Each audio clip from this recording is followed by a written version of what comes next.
Proficiency.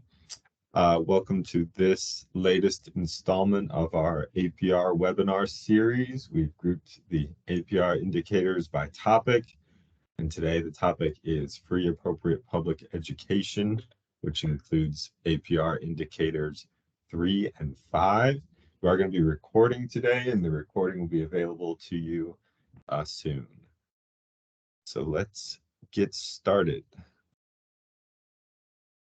So first, I know you're very familiar with the strategic plan, but I just want to highlight how the IDEA data team's work connects to the strategic plan. Of course, we manage the EdPlan Easy IEP system, which allows educators to have access to data that they need in order to make sure that all students have a high-quality education and that schools can provide for the academic and non-academic needs of their students with disabilities. So we're happy to connect to the plan in that way.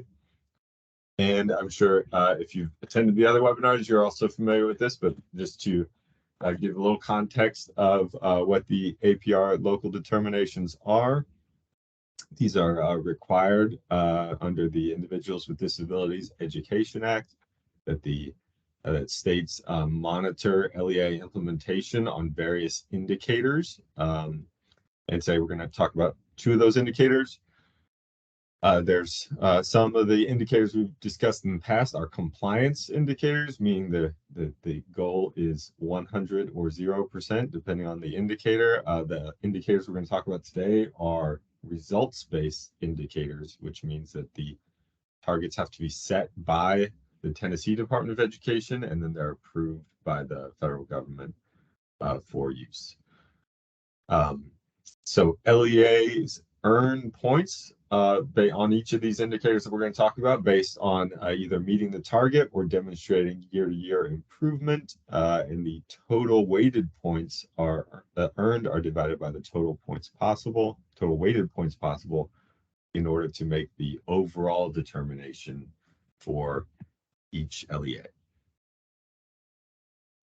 As I said, today we're going to talk about two of these indicators. One has two parts, but they both relate to what we know as FAPE, the free appropriate public education of students with disabilities. So we're going to talk about indicator 3, which is in regard to assessment. That has two parts, participation and proficiency. And we're also going to talk about indicator 5, which is the percentage of students served in general education for 80% or more of the day. So let's start with indicator 3, assessments. And after we talk about indicator 3, we'll pause for questions. We'll also have time for questions at the end. Feel free to pop questions in the chat as we go if something comes up. So let's talk first about indicator 3A, which is assessment participation. So this is the participation rate for students with disabilities on statewide assessments by grade and subject. And so the grades and subjects that are required under IDEA are ELA grades 4 and 8, math grades 4 and 8, and then EOC or high school level assessments for English 2, and EOC for math, which would be Algebra 1 or Integrated Math 1, depending on which one your district provides. The source of this data that is used to calculate this APR indicator, it comes from the state's accountability team, so that it's the same TN Ready data that is aggregated by the assessment team and shared publicly, as well as shared individually with districts as it becomes available. So we use that same data as well. The calculation is a little simpler than the way it has been done in the past. We are simply looking at the students with disabilities who are counted as tested in each of those grade and subject area bands, divided by the students who are counted as enrolled in each of those grade, subjects, and bands.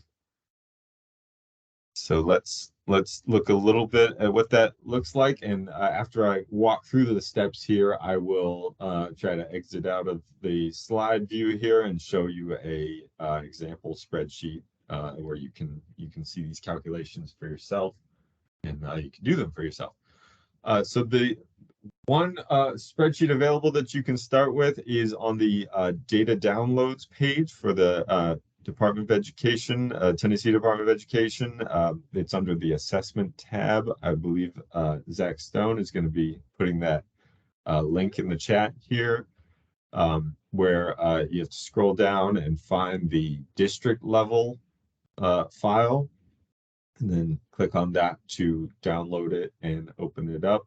And then you'll want to start. You'll filter for your district, filter for students with disabilities as the subgroup, and then it's probably best to take this one grade band or one subject at a time, and apply each filter, and then calculate each separately. But so, for example, if you wanted to look at math, you would filter for subject math.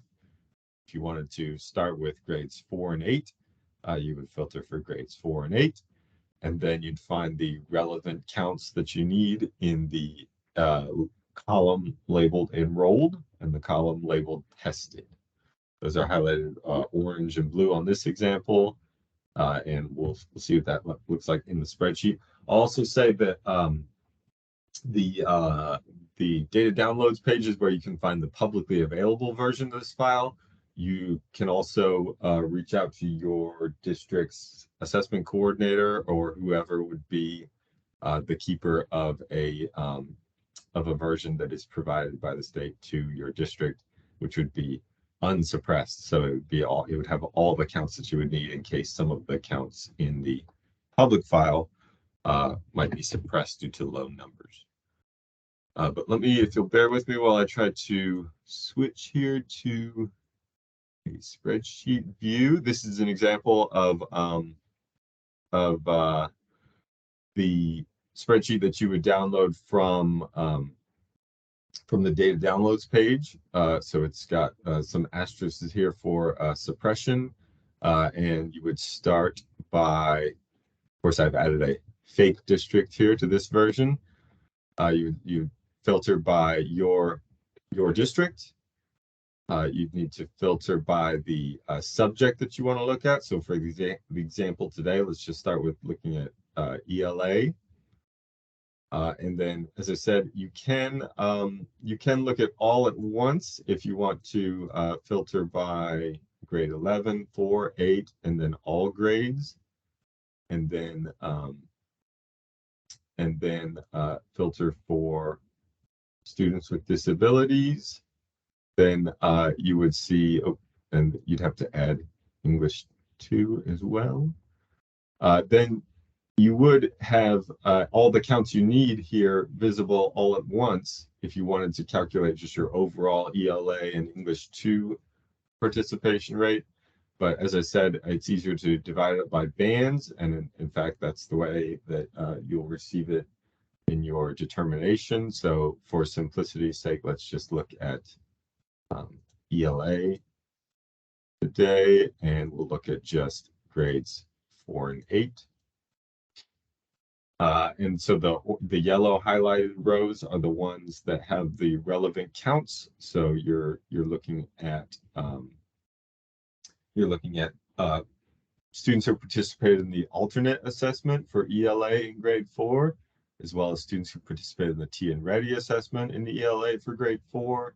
Those counts for enrolled are here, and tested is just the column to the right here. And then you'd also be interested in students who participate in the alternate assessment for ELA in grade 8, as well as the T and Ready assessment for grade 8.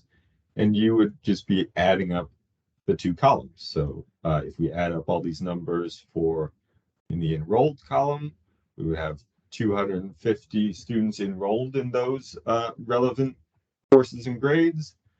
And then how many actually participated in the assessment, that is the tested column. You'd add up this column as well. So this fake example, we have 250 students enrolled, 240 participated in the assessment, and that would be a participation rate for ELA grades 4 and 8 of 96%. If instead you were wanting to look at exclusively, well, we'll stick with that example, and then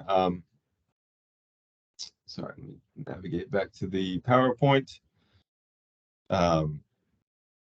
Okay, so that would be, you would arrive at your participation rate in that case.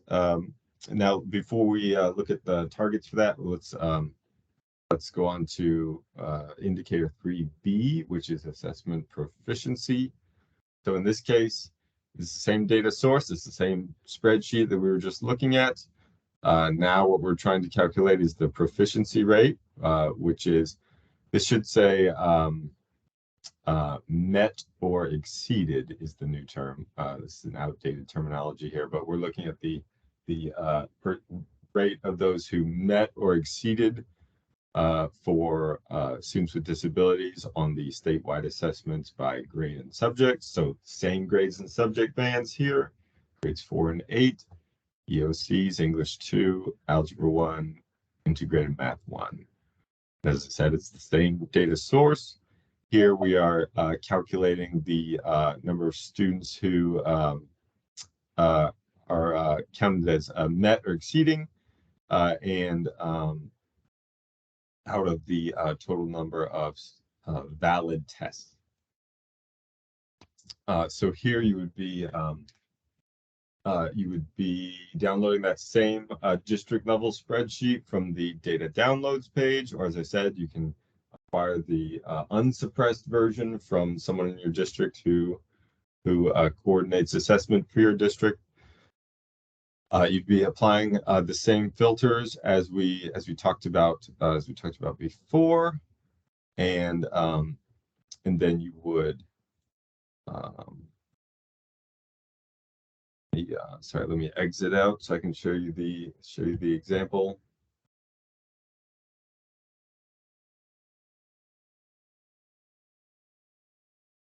So here, I'm realizing I did not include the accounts for approaching on this. I apologize for that in the example, but you would also add up the counts for the students who are approaching, met, or exceeded, and you would divide that by the total number of valid tests in your district. So in this case, we're still looking at grades 4 and 8 for ELA.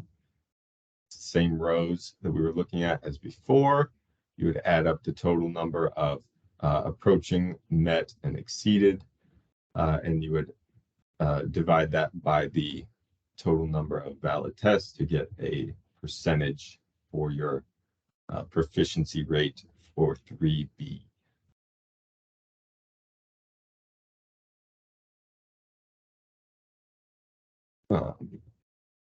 All right.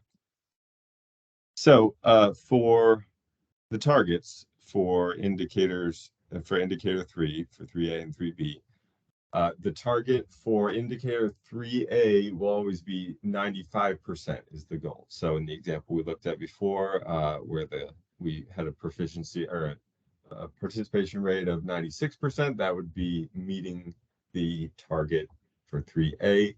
3B is a little more complicated. As long as we have 2 consecutive years of assessment data, which we haven't always had, but as long as we do have 2 consecutive years of assessment data for your district, we'll be looking at a 1% increase from one year to the next.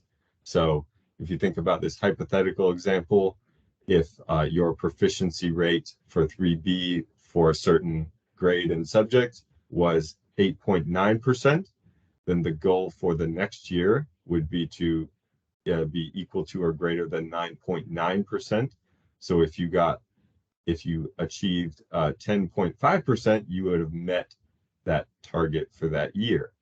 Then the target for the next year is based on what your actual score was the previous year. So the target for the next year is going to be equal to or greater than 11.5%, 1% higher than your proficiency rate for the previous year.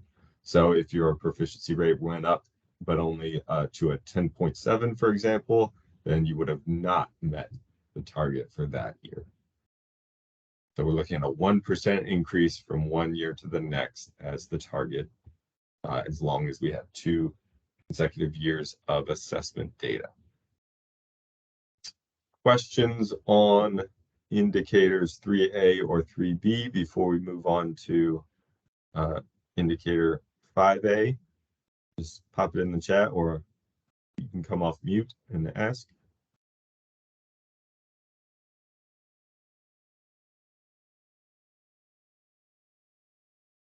As I said before, we'll have time for questions at the end, so if something comes up later, feel free to ask. The next indicator that we're going to talk about is indicator 5A, which is educational environment for students with disabilities ages 5 in kindergarten through 21. So here we're looking at the percentage of students with disabilities who are age 5 in kindergarten through 21 inside the regular class or general education environment for 80% or more of the day.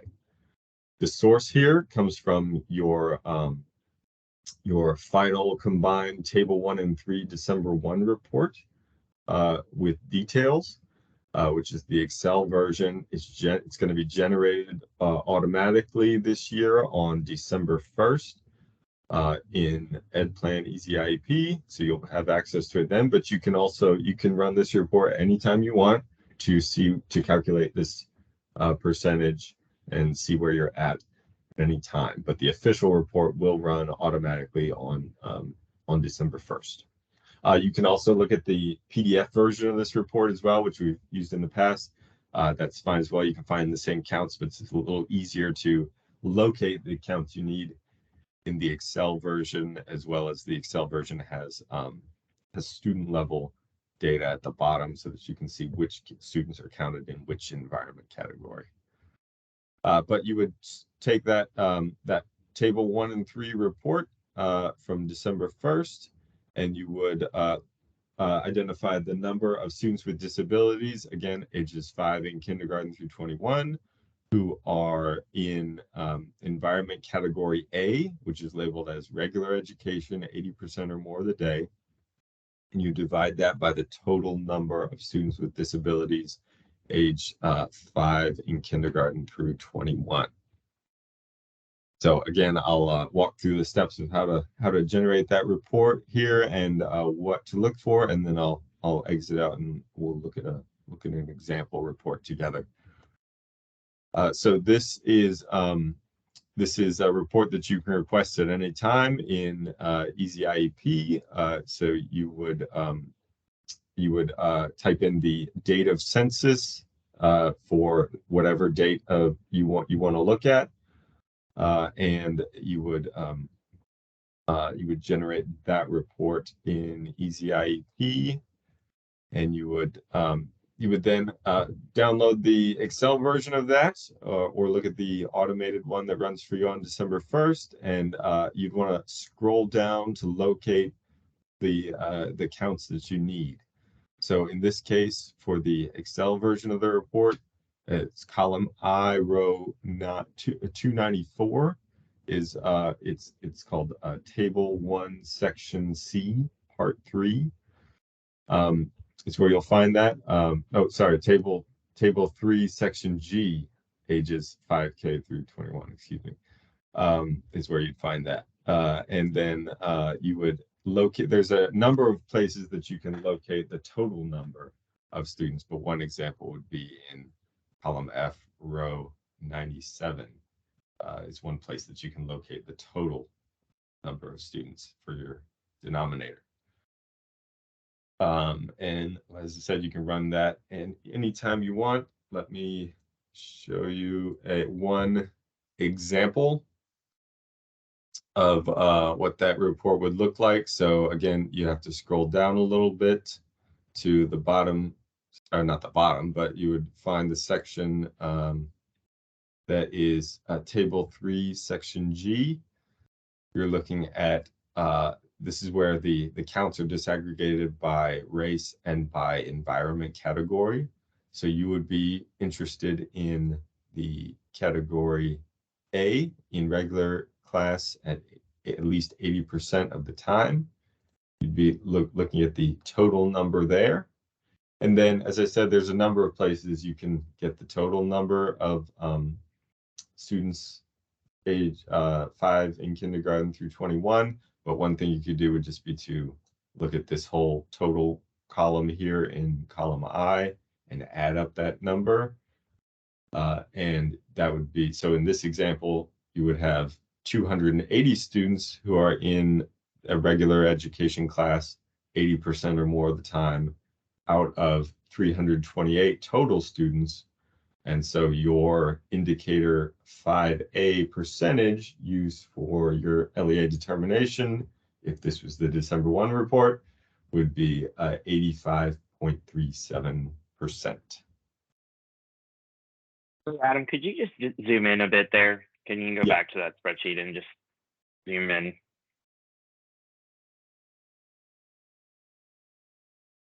So it's Table 3, Section G, ages 5 through K is the name of the table. It's row 294. In regular education class, at least 80% or more of the day. And then the total can be found here, divided by this whole row added up, 328, 85.37%.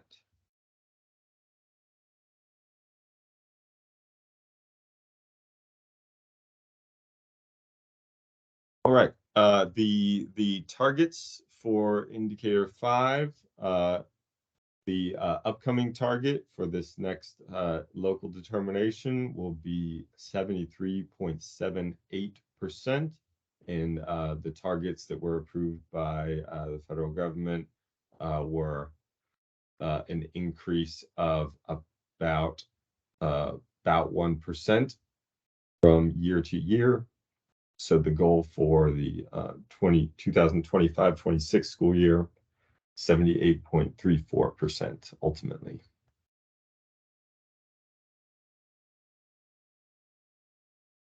Questions on indicator 5, or we're almost to the end here. So if you have any questions still on indicator 3, I'd be happy to try to answer any of those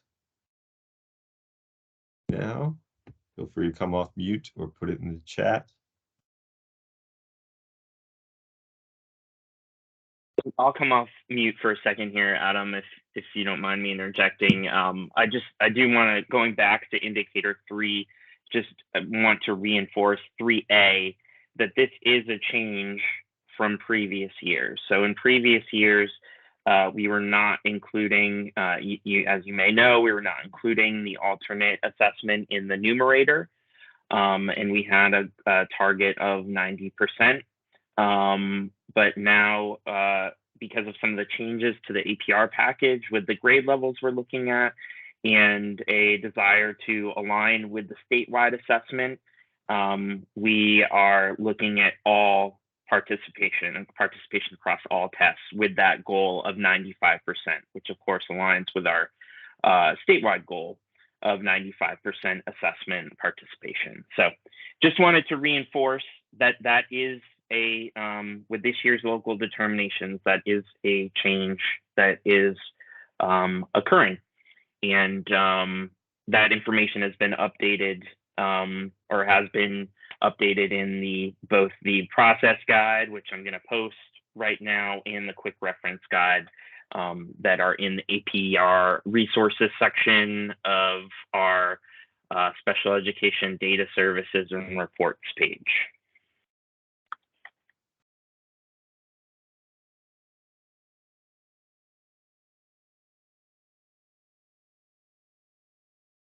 If you have any questions after the fact, you can always reach out to us at any time.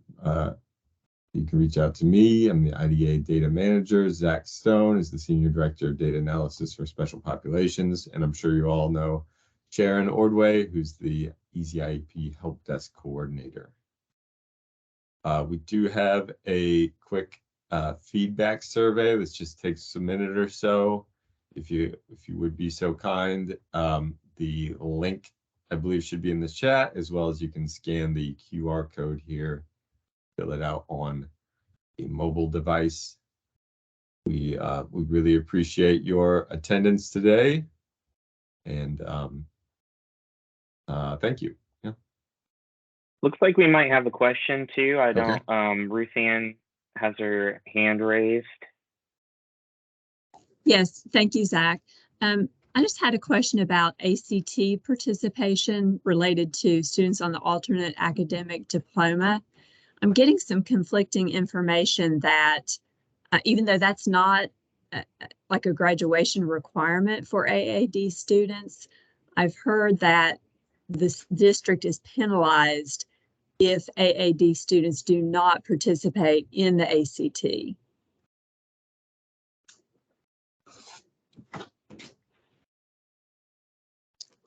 I'm afraid that I don't know the answer to that question. That's a little bit outside of our realm, but I can direct you to the correct person. Okay, that'd be great. Sure, no problem. Thank you.